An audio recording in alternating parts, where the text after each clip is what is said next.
Saat ini saya berada di Monumen 45 di kawasan Banjarsari, Kota Solo, Jawa Tengah.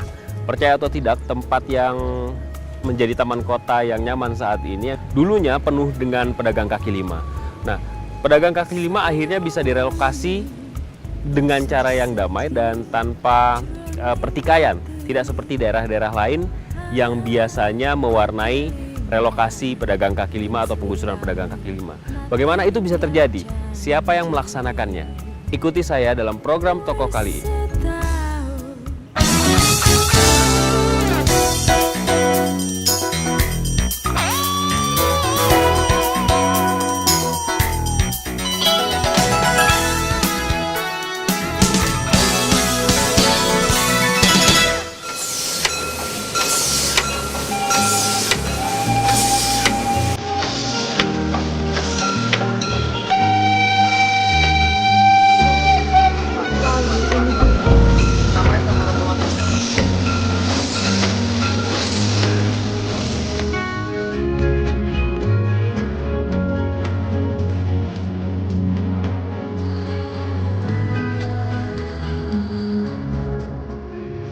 Joko, apa kabar? Baik, selamat siang, gimana Pak itu?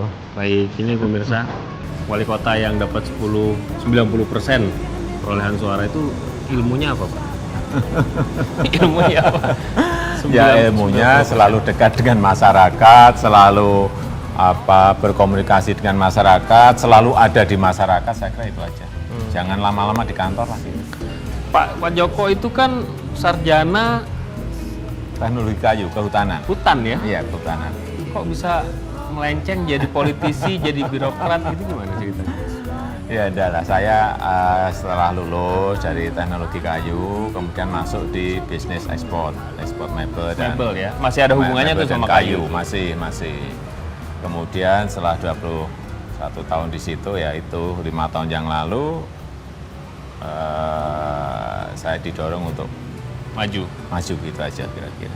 Memang kita sambil jalan, Pak ya. Kita akan melihat Solo setelah dipimpin sama Pak Jokowi nih. Katanya banyak terobosan-terobosan yang sudah dilakukan.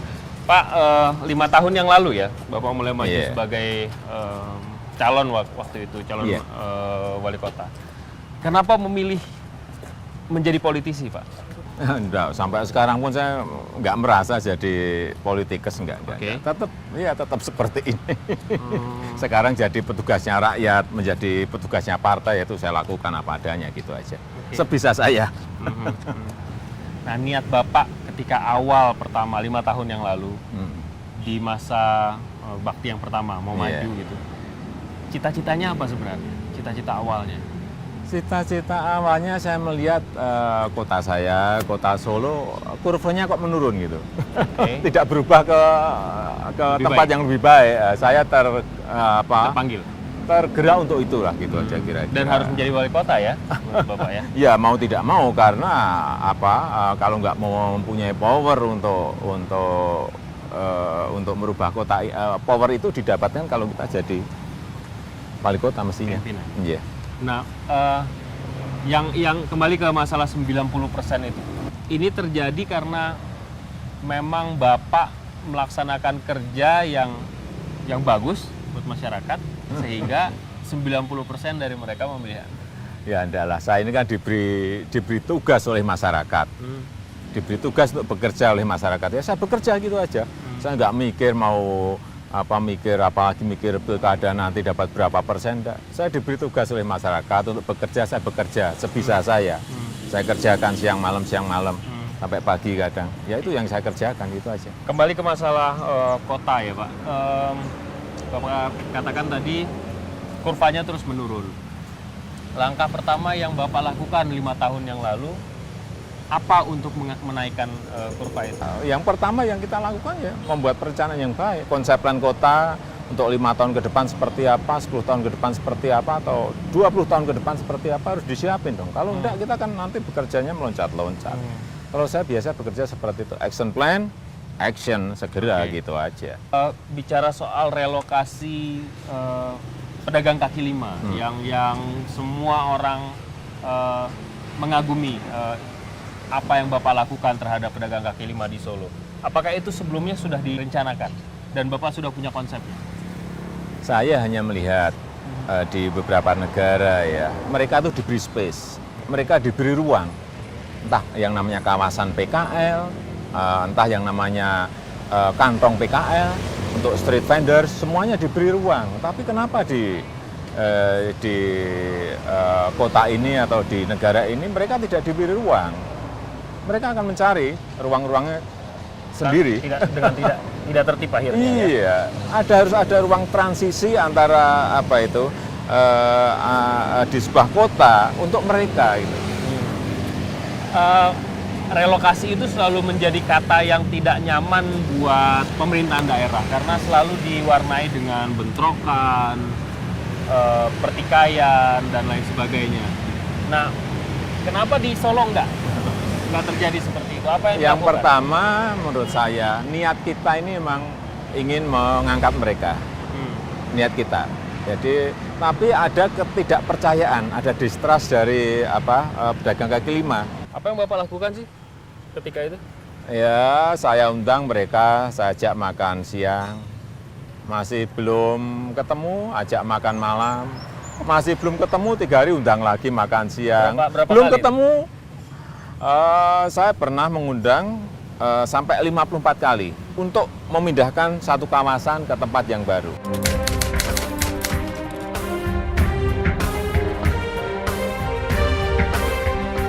...54 kali makan? Iya, itu baru ketemu. Jadi ada yang namanya pendekatan kelompok dilakukan. Kemudian kan ada yang vokal, 1, 2, 3, 4, 5 pasti ada yang vokal. Kemudian pendekatan personalnya juga ada. Kemudian kita harus ngerti, tahu kebutuhan mereka, tahu keinginan mereka apa. Kemudian dibuatkan sebuah proposal lapangan. Jangan sampai kita ini top down ya, tahu-tahu langsung pindah. Padahal nggak tahu sebenarnya problem mereka jadi apa, masalah mereka apa.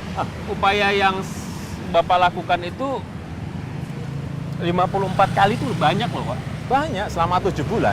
7 bulan? Iya. Hanya untuk membicarakan, menyampaikan ide itu aja? Iya, betul. Waktu pertama kali makan, apakah sudah langsung saudara-saudara saya? Belum. Makan siang itu yang pertama saya ajak makan siang, setelah itu saya suruh pulang. Lupa nggak ada dialog, katanya mau digusur. Loh, saya hanya makan siang kok. Hanya ngajak makan siang kok. Ya sudah pulang gitu. Kedua masih makan malam pulang lagi, masih seperti itu. Bapak merasa itu perlu dilakukan karena kan Bapak punya aparatur yang bisa menertibkan dan karena aturan-aturan kota harus harus tertib, pedagang-pedagang liar harus ditertibkan, itu kan sebenarnya kan Bapak... Apakah itu menyelesaikan masalah? Kalau saya pengennya ada sebuah solusi permanen, terselesaikan secara permanen, sehingga itu yang kita lakukan. Kalau hanya pengen cepat bersih aja, beri waktu saya 2 hari saya bersihkan, saya siapin sapol saya 2.000, gebukin terus, bersih lah. Tapi itu tidak menjadi opsi Tapi Bapak? tidak, enggak. Saya memandang PKL ini adalah aset ekonomi, potensi ekonomi yang harus di-create, harus dikreasi sehingga mereka menjadi terangkat kesejahteraannya. Kira-kira itu aja. Saya ingin kembali ke pertanyaan saya, apakah mungkin PKL itu merupakan potensi ekonomi? Buktinya apa?